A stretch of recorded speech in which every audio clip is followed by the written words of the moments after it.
저는 최정규 목사입니다. 라이트하우스 신당이라는 동네에서 리안 교회를 섬기고 있고요. 신당이라는 동네는 신당동 떡볶이 아시죠? 네, 신당이라는 작은 동네에 있고요. 동대문 옆에 있는 작은 동네입니다. 그 주방용품이라고 해야 될까요? 주방용품, 이제 고깃집 가면은 고기 불판이 있잖아요. 이제 고기 불판을 주문하는 대로 만들어주는 그런 이제 주방용품의 메카가 있는 그런 신당이라는 그런 동네에 있고요. 신당은 최근 들어서 이제 젊은 층들, 저와 비슷한 연배의 젊은 층들 사이에서 되게 핫해져가지고 신당동이 아니라 힙당동이라고 불리는 그런 동네에서 제가 이제 목회를 하고 있는데, 문제가 하나 있습니다. 무슨 문제냐고 하면, 신당이라는 이름에 걸맞게, 그들 딴에는 신당이 많습니다. 그러니까 점집이 많은 거죠. 네, 점집이 되게 많은데요. 신당 안에는. 저희 예배 처소 바로 옆에, 걸어서 한 10초 바로 옆에 아주 큰 무당집이 있습니다. 점집이 있는데, 심지어 무형문화재시거든요. 그래서 이제 오고 가고 할 때마다, 좀 주눅 들고 이렇게 하곤 하는데, 여러분들의 기도가 필요합니다. 그래서 생각나실 때마다 저희 교회를 위해서 또 기도해 주시면 감사하겠습니다. 그런 교회에서 사역하고 있고, 평일에는 제가 일을 해요. 월, 화, 수, 목, 금 이렇게는 일을 하고 있고, 주말에는 사역을 하고 있고, 그런 사역을 하고 있는 목사입니다. 아무쪼록 제가 이번에 두 번째 제주도 방문인데, 첫 번째는 한 3, 4년 전에 한번 놀러 왔던 경험이 있고, 이번에는 그냥 놀러 온 것이 아니고 특별히 또 설교를 하러 오게 되어서, 다른 교회도 아니고 저희 같은 식구지 않습니까? 라이트하우스 제주교회 또 오게 되어서 설교를 하게 되어서 또 영광으로 생각하고 있고 또 감사하게 생각하고 있습니다. 오늘 설교를 어떻게 풀어갈까 좀 고민을 많이 했습니다. 오늘 설교가 갈라디아서지 않습니까? 홍민기 목사님이 이렇게 본문을 정해주셨어요. 너 갈라디아서 해야 된다. 왜요? 라고 하니까 지금 시리즈로 지금 하고 있다 라고 하면서 어쩔 수 없다, 해야 된다 라고 했습니다. 자, 갈라디아서 본문을 가지고 제가 설교를 한 적이 많이 없거든요. 왜냐하면 갈라디아서가 쉬운 책은 아닙니다. 쉬운 본문은 아니기 때문에 제 개인적으로는 좀 꺼려하는 그런 말씀입니다. 그래서 그 말씀 오늘 설교를 준비하면서 어떻게 서론을 좀 풀어갈까 고민을 딴에는 좀 많이 있었던 것이죠. 그래서 제가 좀 준비한 예화는 이것입니다. 혹시 청룡열차, 스페이스 2000 이런 놀이기구 타보신 적 있으세요? 네. 놀이기구 별로 안 좋아하세요? 네. 저는 고향이 포항인데요. 포항에 사는 사람들은 이제 보통 놀이동산에 가려면 옆에 있는 대구나 경주로 가야 되거든요. 저는 경주로 자주 가곤 했습니다. 경주에 경주월드가 있는데 그 경주월드에는 제가 어릴 때 청룡열차라고 있었습니다. 앞에 청룡의 머리가 달린 그런 열차인 거죠. 근데 그 한 30초 길면 잘 기억은 안 나요. 왜냐면 어렸을 때 탔었던 거기 때문에 길면 한 1분, 2분 됐던 것 같습니다. 이제 공중에서 막 돌아다니는 거죠. 이 청룡열차 막 돌아다니고 공중에 있는 동안은 엄청 짜릿합니다. 근데 이 청룡열차의 마지막은 어디죠? 제가 처음 탔던 그 자리로 다시 돌아오는 거지 않습니까? 청룡열차는 큰 유익이 없습니다.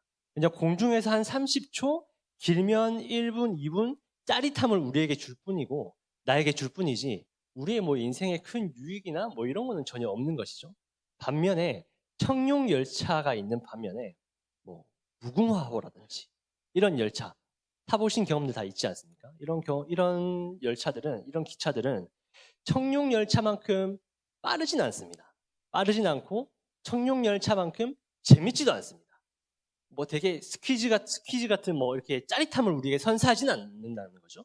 하지만 이 무궁화호 같은 옛날에 오래된 기차들은 내가 목적한 그 목적지로 우리에게 안전하게 데려다 주는 그런 유익이 우리에게 있다는 것입니다.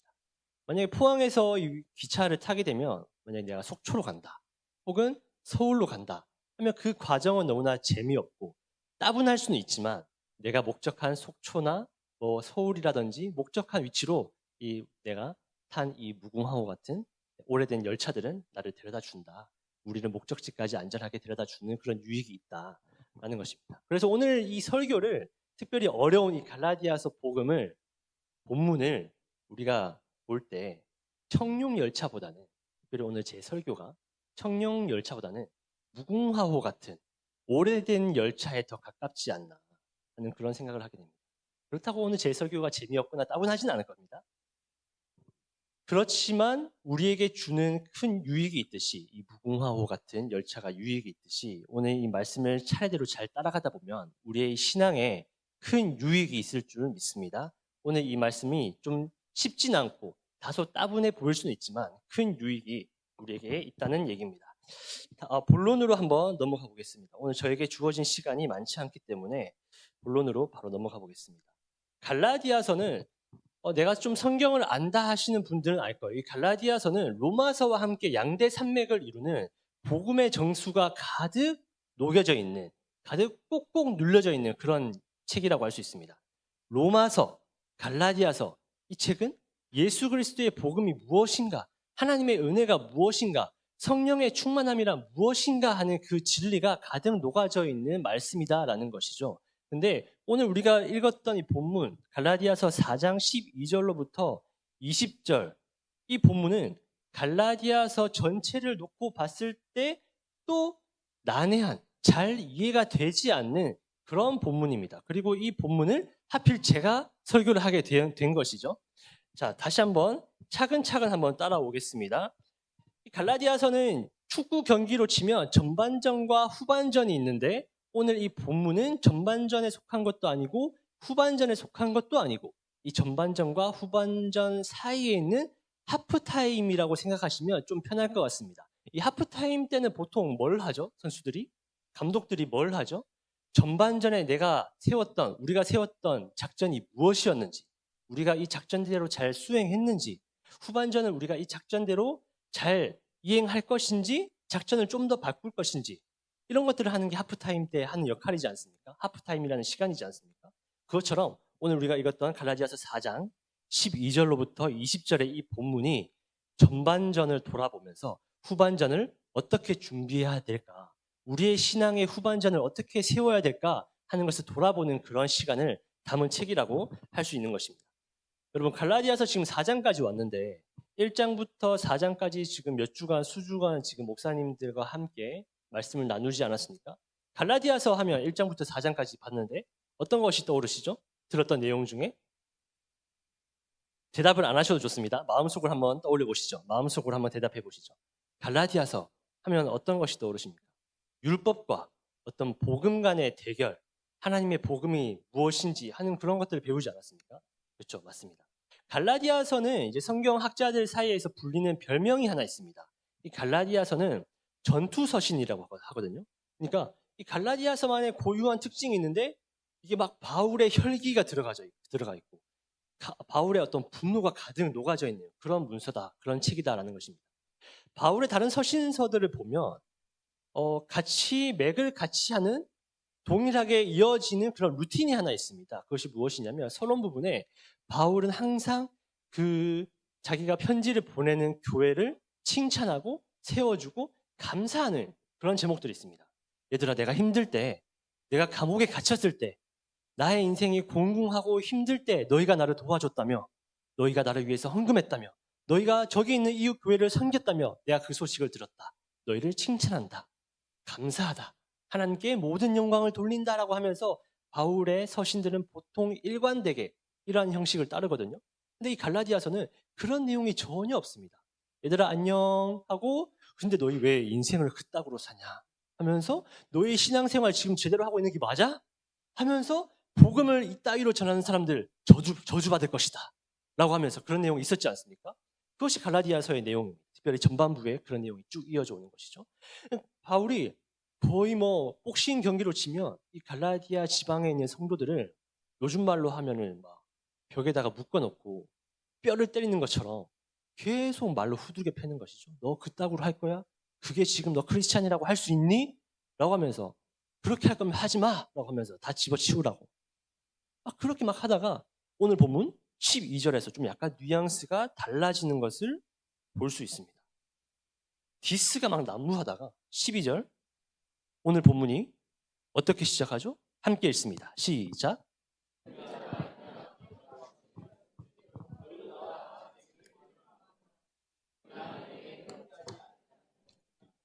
아멘. 바울이 지금 살짝 템포를 뭔가 낮추고 있는 것 같습니다. 그리고 뭔가 화해의 뉘앙스를, 제스처를 취하고 있는 것 같습니다. 얘들아, 잘 들어봐. 내가 너희한테 이렇게까지 했는데 너희가 어떻게 이렇게 할 수가 있어?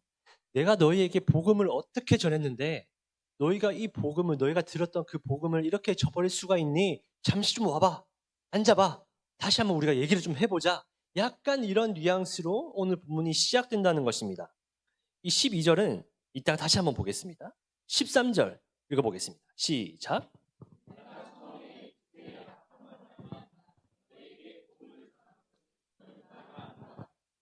바울이 이때 당시에 좀 몸이 안 좋았던 것 같아요. 그래서 원래는 계획이 없었지만 좀 서둘러서 이제 갈라디아 지방에 있는 성도들을 좀 만나기를 계획하고 당시에는 이 갈라디아 지방의 성도들을 만나고 하나님의 복음을 전했던 것 같습니다. 그리고 이제 펼쳐지는 장면들이 이제 쭉 이어지겠죠.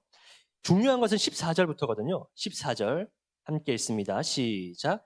너희를 시험하는 것이 내 육체에 있으되 이것을 너희가 업신여기지도 아니하며 버리지도 아니하고 오직 나의 하나님의 천사와 같이 또는 그리스도 예수와 같이 영접하였도다. 아멘. 여러분들이 생각하시기에 보시기에 목사라고 하면 전도사라고 하면 이런 목회자라고 하면 목회자들이 분명히 반드시 가져야 될 그런 덕목들이 다 있지 않습니까? 어떤 덕목들이 있을까요? 한 마음속으로 한번 상상해 보시죠. 생각해 보시죠. 목사라면 모름지기 이러한 덕목들이 있어야지 하는 그런 것들이 어떤 것들이 있으시죠? 뭐 기도를 잘한다든지 말씀을 잘 전달한다든지 성실하게 정직하게 교인들을 신방한다든지 그런 것들이 목사들이 갖춰야 될 목회자들이 갖춰야 될 덕목이지 않습니까? 근데 제가 봤을 때 아주 실용적인 또 실제적인 덕목이 또 한 가지가 뭐가 또 있습니다. 무엇이냐면 비주얼입니다. 목회자들은 어느 정도의 비주얼이 있으면 좀 목회를 할 때에 유익함이 좀 있습니다. 여러분들이 보셨을 때 저는 좀 어떤 것 같습니까? 저는 좀 네, 감사합니다. 유익하다고 말씀하셨는데 감사합니다. 저는 실제로 목회를 하면서 저는 목회 초년생 때부터 좀 덕을 많이 봤습니다. 왜 그런지 잘 모르겠지만 특별히 노 권사님들이 저를 엄청 좋아하셨습니다. 그래서 뭐 교회 평생대학이라고 하죠. 같이 노 권사님들이랑 소풍을 갈 때면 저한테 그렇게 막 감자라든지 옥수수라든지 이런 걸 막 주시면서 제가 동료 전도사들에게 목사들에게 시샘을 그렇게 많이 받았던 그런 경험이 있습니다. 그런데요, 오늘 본문에 나오는 이 바울은 이런 혜택을 전혀 받지 못했던 사도였습니다. 바울은 정말 외관이 비주얼이 볼품이 없었거든요. 되게 목회를 하는데 전도를 하는데 어려움이 많았습니다. 일단 사람들을 불러 모아놓고 말씀을 전해야 되잖아요. 근데 외관이 너무 형편이 없어서 볼품이 없어가지고 사람들이 바울의 말을 듣기도 전에 배척하기 시작했던 것이죠. 그래서 바울이 지금 14절에 너희를 시험하는 것이 내 육체에 있으되 이것을 너희가 업신여기지도 아니했다. 어떻게 이럴 수가 있지? 너희가 나의 흠으로 보지 않았다라고 하면서 과거를 막 회상하고 있는 것입니다. 바울은 이제 학자들이 추론하기로 간질병을 앓았다라고 이렇게 말하고 있습니다. 간질 환자였던 것이죠. 막 설교 중에 경기를 일으키기도 하고 거품을 물기도 하고 그런 간질 환자였습니다. 간질이 원체 심해가지고 시력도 별로 안 좋았습니다. 바울은 시력도 별로 안 좋았고 공부를 뭐 많이 해서 그런 걸 수도 있지만 그리고 곱추였다라고 하기도 하고 또 바울은 고대 그런 문헌들을 보면은 뭐 그림들을 보면 알 수 있는 것처럼 머리가 비었습니다. 머리가 비었기 때문에 정말 외모적으로는 흠모할 만한 것이 전혀 없는 아무리 목사라고 하지만 전도사라고 하지만 뭔가 설교를 듣고 싶지 않은 그런 외모의 소유자였던 것입니다. 바울은 그런 상황 가운데 웬만하면은 어디를 가서 사역을 하기도 전부터 배척을 당하는 것이 너무나 흔한 일상이었던 그런 사역을 했던 것이 바로 바울이었거든요. 근데 바울이 지금 이 고린도 지방에 있었던 성도들에게 너무 큰 고마움을 가지고 있었던 것이죠. 이들은 자기를 배척하지도 않았습니다. 업신여기지도 않았고 심지어 뭐라고 하고 있죠? 오직 나를 하나님의 천사와 같이 또는 그리스도 예수와 같이 영접했다라고 하고 있습니다.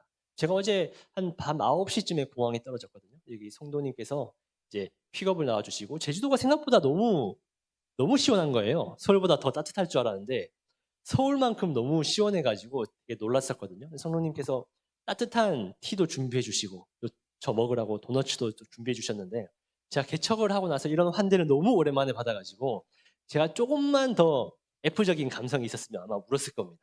너무 지금도 감사한 마음이 있는데요. 바울이 이때 어떤 추억을 회상하면서 너희가 그때는 지금과 같지 않았다. 너희가 처음 복음을 접했을 때는 지금과 너무 달랐는데 왜 이렇게 변했어? 라고 말하기 시작하는 것이죠. 사도행전에서는 이 말씀을 조금 다르게 묘사하고 있습니다. 우리 사도행전 14장 11절로부터 12절로 한번 이동해서 보겠습니다. 오늘 말씀을 좀 찾아볼 예정입니다. 킵해 두시고 사도행전 우리 앞에 화면이 혹시 뜰까요? 성경책이 있으신 분들은 직접 찾아보시면 더 좋습니다.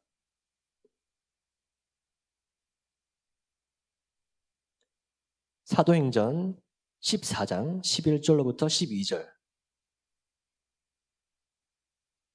함께 읽습니다. 시작. 무리가 바울이 한 일을 보고 루가오니아 방언으로 소리질러 이르되 신들의 사람의 형상으로 우리 가운데 내려오셨다 하여 바나바는 제우스라 하고 바울은 그 중에 말하는 자이므로 에르메스라 하더라. 이 사도행전 14장은 바울이 이 갈라디아 지방에 이제 전도 여행을 할 때 이야기를 담은 책입니다. 그러니까 오늘 본문과 중첩되는 부분이 있는 것이죠. 이 지방의 사람들이 바울을 보고 뭐라 합니까? 에르메스라고 합니다. 헤르메스 신이 강림했다라고 하면서 헤르메스 아시죠? 여러분 이 백만 아시는 거 아니죠? 헤르메스는 전령의 신, 좋은 소식을 전해주는 신, 어떤 제주의 신 이런 것들을 맡고 있는 신입니다. 그러니까 이 갈라디아 지방의 성도들이 허리가 굽은 눈이 먼 경기를 일으키는 바울을 보고 바울의 겉모습만 판단하여서 저리 가라고 밀어낸 것이 아니라 이 바울의 복음을 듣고 하나님의 신이 왔다라고 하면서 죽게 하듯 바울을 대접했다라는 것입니다.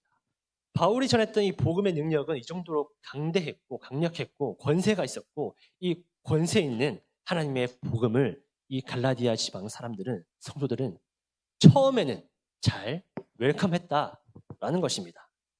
근데 좀 뉘앙스가 또 달라지죠? 갈라디아서 4장 계속해서 읽어보겠습니다. 15절 함께 읽습니다. 시작.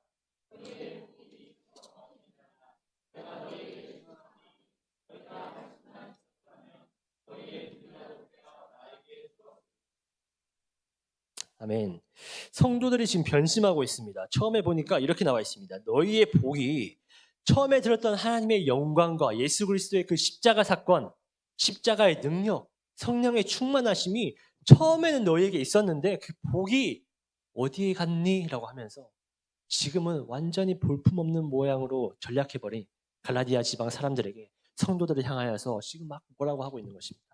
너희 왜 이렇게 돼버렸어? 라고 말하고 있는 것이죠. 너희가 할 수만 있었더라면 너희의 눈이라도 빼어 나에게 주었으리라. 처음에 이제 바울과 함께 유대하면서 복음을 듣고 성령의 충만하심이 있었던 갈라디아 사람들이 처음에는 자기의 눈까지 빼어서 바울에게 주던 것처럼 줄 것처럼 했던 그 사람들이 지금은 바울을 향하여서 좀 약간 이상한데? 수상한데? 저 사람이 진짜 사도가 맞나? 저 사람이 우리에게 전해주었던 그 복음이 반쪽짜리 복음은 아니었나? 하나님의 복음이 완벽하다고 하는데 우리의 의가 한 스푼 정도는 있어야 되는 것이 아닌가? 바울 저 사람이 전했던 그 복음이 맞는 거야 라고 하면서 멀찍이 떨어져서 바울을 멀리하니까 바울이 지금 이렇게 말하는 것이죠. 너희가 처음 들었던 하나님의 복, 하나님의 영광, 예수 그리스도의 십자가의 권능, 성령의 충만함이 지금은 너희에게 없다. 너희가 왜 이렇게 되었니? 라고 하면서 처음에는 너희의 눈까지 너희의 눈마저 나에게 줄 것처럼 하더니 지금은 너희가 왜 이렇게 되었어? 라고 말하고 있는 것입니다. 여러분, 우리가 지금 이 본문이 축구로 따지면 전반전과 후반전 사이에 있는 하프타임이라고 했죠?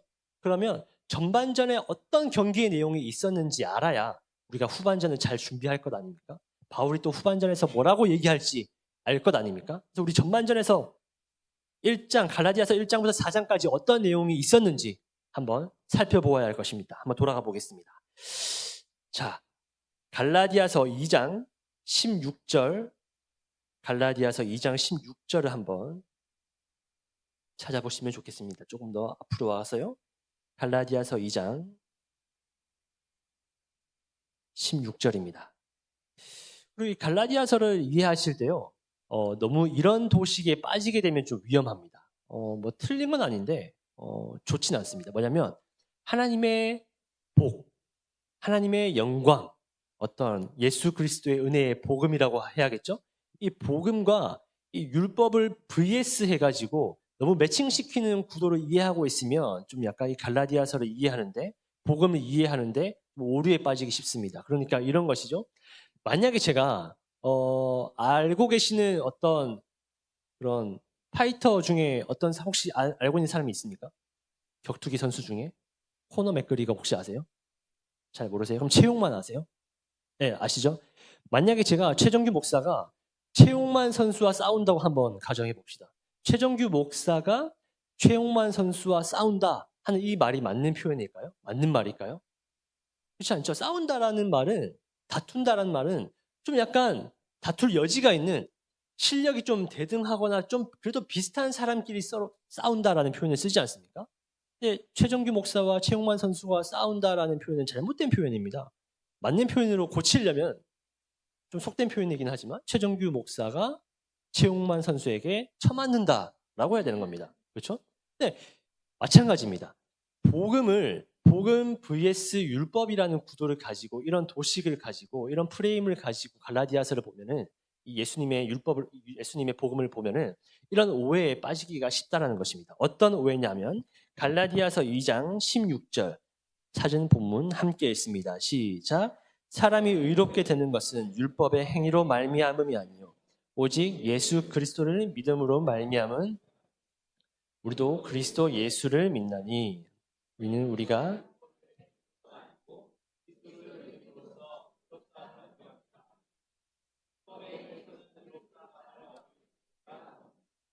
아멘. 앞에 보니까 그리스도를 믿음에 제가 좀 더 강조 표시를 뒀습니다. 앞에 PPT 띄워주시면 감사하겠습니다. 감사합니다.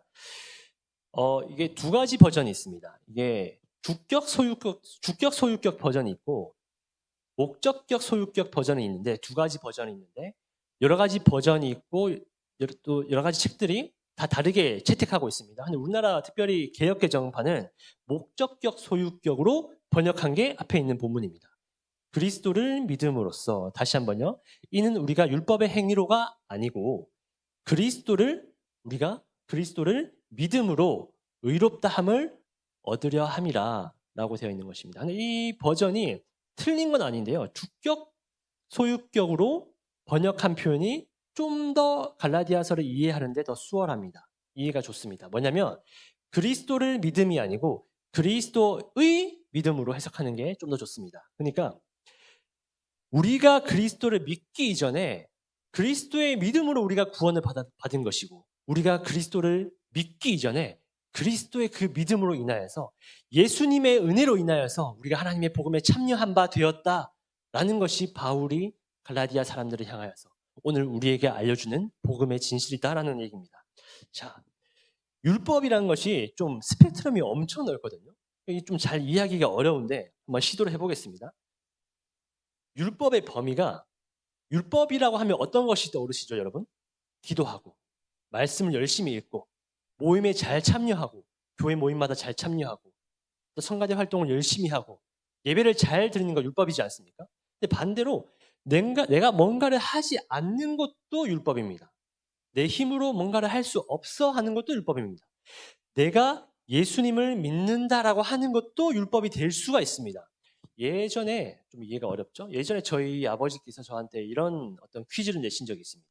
최 목사, 어떤 크리스찬이 한 명 있는데 그 크리스찬이 예수님을 잘 믿다가 치매에 걸리면 그 사람은 천국에 갈까 못 갈까 이런 퀴즈를 내신 적이 있는 거예요. 여러분들은 어떻게 생각하십니까? 한번 마음속으로 대답을 해보시죠. 예수님을 잘 믿던 어떤 청년이든 크리스찬이 세월이 지나서 교회 생활을 신앙생활을 아주 열심히 하다가 치매가 왔어요. 치매가 걸렸어요.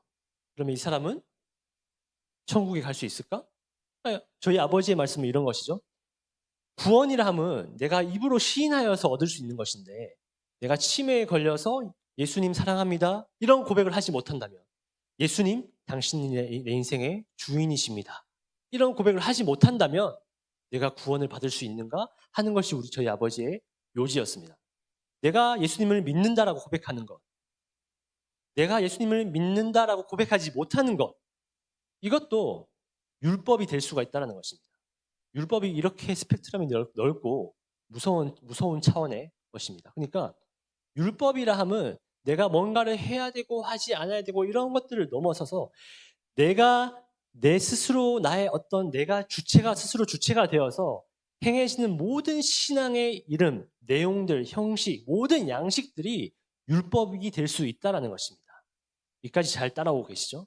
바울은 이것을 경계하는 것입니다. 내가 예수님을 믿는다라고 하는 것, 내가 기도를 열심히 한다라고 하는 것, 내가 지금은 공공에서 하나님께 가까이 가지 못할 것 같다라고 하는 것조차 율법이 될 수 있다. 내가 예수님을 믿기 이전에 우리가 하나님을 소망하고 하나님의 말씀을 듣고 내가 예수님을 잘 믿겠다 고백하는 것 그 이전에 예수님께서 먼저 나를 구원하셨고 예수님의 그 은혜로 말미암아 우리가 하나님을 볼 수 있는 것이지 나의 어떠함으로 우리가 하나님을 볼 수도 있는 것이 아니다. 나의 어떠함으로 나의 형편과 나의 어떠한 처지와 하나님의 그 은혜의 복음과는 아무런 상관이 없다라고 하는 것이 바로 바울의 설명이다라는 것입니다. 시편 23편 6절로 한번 넘어가 보겠습니다.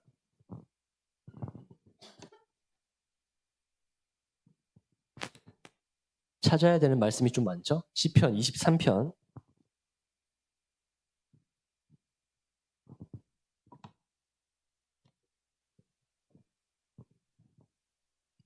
무궁화호를 타고 잘 따라오고 계신가요? 네. 시편 23편 6절 말씀입니다. 한 목소리로 읽습니다. 시작. 반드시 나를 따르리니 내가 여호와의 집에 영원히 살리로다. 아멘. 저희가 너무 좋아하는 우리 모두가 너무 좋아하고 사랑해서 또 외우기까지 하는 그런 말씀이지 않습니까? 하나님의 은혜가 예수 그리스도의 십자가 사건이 우리를 죽기까지 사랑하시는 그 성령의 충만하심이 어느 정도인가 하는 것을 너무나 잘 표현해주는 그런 구절이 아닐까 합니다. 내 평생의 선하심과 인자하심이 반드시 나를 따르리니 내가 여호와 집에 영원히 살리로다 라고 할 때 하나님의 은혜가 나를 따른다라고 다윗은 지금 고백하고 있습니다. 내 상황과 형편과 처지가 어떠함과 상관없이 하나님의 은혜가 하나님의 사랑이 나를 따른다라고 할 때 이 따른다라는 단어는 좀 더 원어적으로 표현해보자면 풀이해보자면 추적한다라고 표현할 수 있습니다. 풀어볼 수 있습니다. 마치 이런 것입니다. 아주 노련한 사냥꾼이 있습니다. 실력이 출중한 사냥꾼이 있습니다. 백발백중의 명사수입니다. 그는 한 번도 먹이 사냥감을 놓쳐본 적이 없습니다. 그 사냥꾼 앞에 토끼 한 마리가 폴짝폴짝 뛰어다니고 있습니다. 그 토끼는 자기의 뒷다리를 가지고 어떤 언덕이든 개울가든 뛰어 놀 수 있습니다. 이 토끼가 사냥꾼을 발견하고 막 도망치는 것이죠. 깡충깡충 하면서 도망치는 것이죠. 하지만 이 노련한 사냥꾼은 끝끝내 이 토끼를 잡고 마는 것처럼 이 노련한 사냥꾼의 활시위는 화살촉은 어디든지 그 토끼를 추적해내고야 마는 것처럼 내가 숨어있든 밖에 나와있든 내가 하나님이 싫다 하든 나의 모든 형편과 처지와 상관없이 하나님의 은혜는 날 늘 언제나 추적하고 있다라는 것이 다윗의 고백입니다. 그리고 그것이 바로 우리를 향하신 하나님의 은혜다라는 것입니다. 그래서 이 은혜의 복음 앞에 하나님의 크고 놀라운 영광 앞에 너희가 할 수 있니 없니 너의 신앙의 어떤 형편을 가지고 남을 판단하지 말라라는 것이 바울의 고백이고 바울의 권면이다라는 것입니다.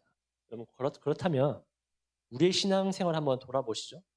하나님의 은혜의 복음이 이렇게 강력한 것인데 큰 것인데 그렇다면 하나님께 드리는 우리의 사랑의 고백이라든지 헌신의 고백이라든지 그런 것들은 아무 소용이 없게 되어지는 그런 것입니까?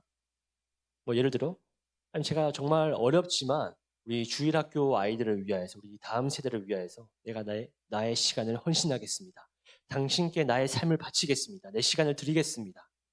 지금 내가 목사로서 살아가는 것이 너무나 힘들지만 내가 이 경주를 믿음의 경주를 끝끝내 완성하겠습니다 하는 그런 여러 가지의 고백들 이런 모든 고백들이 우리의 헌신들이 뭐 버려져야 하는 그런 고백이 될까요? 뭐 그런 것은 아니겠죠?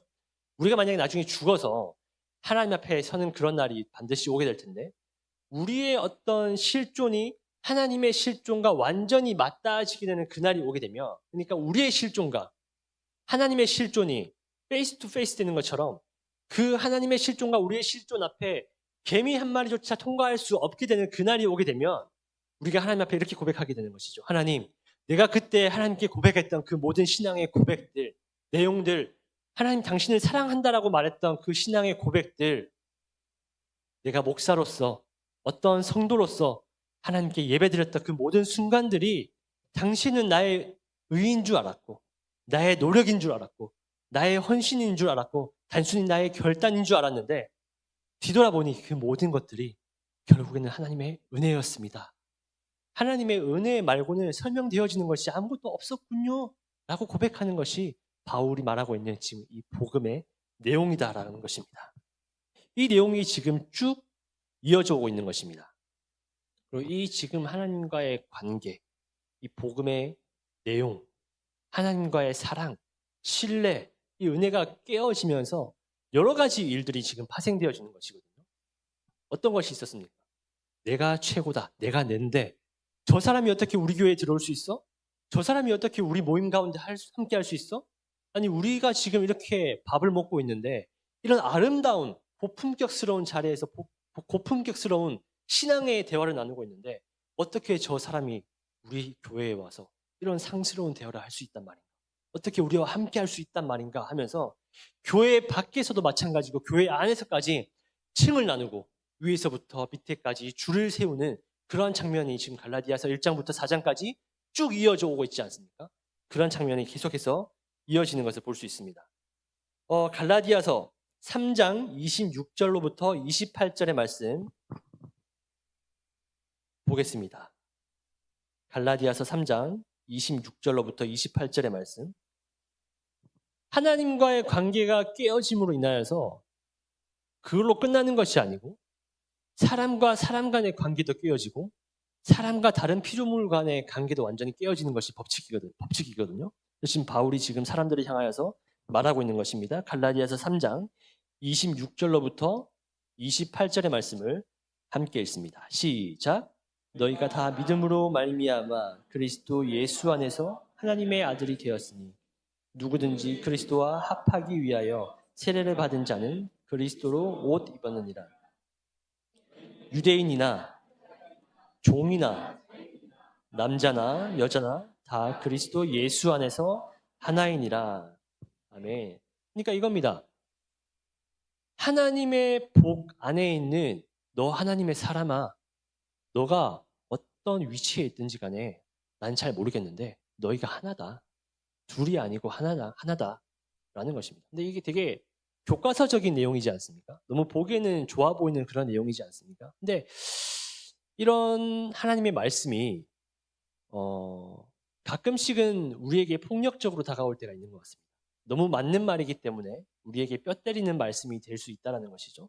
목사인 저도 이런 말씀이 쉽지 않던데요. 그러니까 저도 목회자 초년병 시절에 제가 있었던 교회가 되게 소위 말하는 사회적으로 거물급 인사들이 종종 오는 또 교계 어르신들이 많이 오는 그런 교회였습니다. 그러니까 제가 전도사 시절에 괜히 그런 어르신들이 오면은 그 주변을 어슬렁 거리는 겁니다. 왜 그렇습니까? 혹시나 콩고물이라도 좀 떨어질까 봐. 자네 누군가라고 하면서 나를 좀 데려가지 않을까? 그런 마음이 있었던 것이죠. 이것이 우리 모두의 마음이지 않습니까? 조금 더 가진 자 편에 서고 싶어하는 마음, 조금 더 부유한 사람들과 함께 어울리고 싶어하는 마음, 나보다 조금 더 못난 사람이 오면 멀리하고 싶어하는 마음, 우리에게는 모두 있지 않습니까? 바울이 지금 이런 것들 보고 이러한 모습을 보고 그러지 말아라.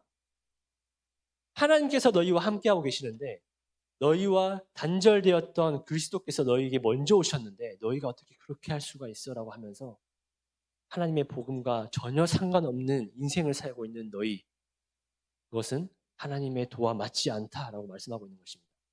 바울은 단순히 갈라디아 지방 사람들에게만 이 말씀을 하고 있는 것이 아니고 저를 포함한 이 자리에 모인 우리 모두를 향하여서 이 말씀을 하고 있다라는 것입니다. 하나님의 복이 무엇입니까? 하나님의 영광, 예수 그리스도의 그 십자가 사건, 십자가의 권세, 능력, 성령의 충만함이지 않습니까? 갈라디아 지방 사람들은 하나님의 복과 전혀 상관없는 삶을 당시 살고 있었습니다. 그리하여서 바울을 통하여서 이 하나님의 말씀을 들었던 것이죠.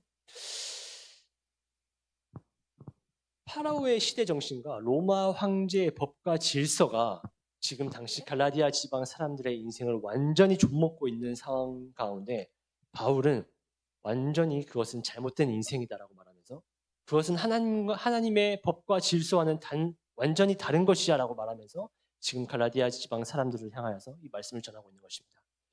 고려 시대 때 김부식이라는 사람이 있었습니다. 김부식이 역사책을 하나 편찬합니다.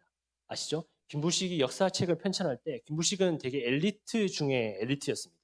그리고 또 유학자 중에 유학자였습니다. 그래서 이 삼국사기를 편찬할 때 가장 사실적이고 객관적인 자료를 바탕으로 이 역사를 편찬했었거든요. 민중에 떠돌아다니는, 그러니까 저작거리에 돌아다니는 그런 역사를 가지고는 이 역사책을 편찬하지 않았습니다. 반면에 이제 일현 스님이라고 하는 스님은 저작거리에 돌아다니는 민중의 마음을 위로해 주던 그 역사적인 자료를 가지고 삼국유사를 짓게 됩니다. 삼국유사는 말 그대로 버림받은 자료들로 만들어진 책입니다. 그러니까 유기된 이제 그런 자료들을 가지고 민중의 또 사회적으로 소외되고 아팠던 사람들의 이야기를 가지고 모은 책인 것이죠.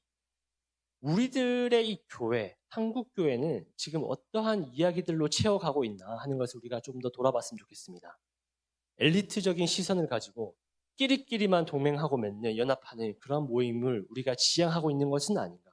아니면 하나님의 복음에 입각하여서 은혜에 입각하여서 나와 조금 맞지 않는다 하더라도 함께 연합하고 유대함으로 하나님의 아름다운 교회를 만들어가고 있는 것이 우리의 교회인가 하는 것을 우리가 잘 분별할 필요가 있다는 것입니다.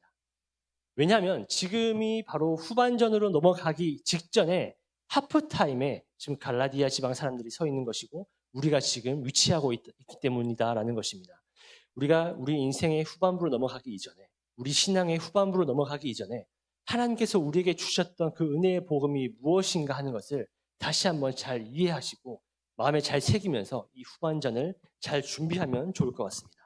19절 말씀 함께 있습니다. 19절 갈라디아서 4장으로 돌아오셨어요. 19절 함께 있습니다. 시작.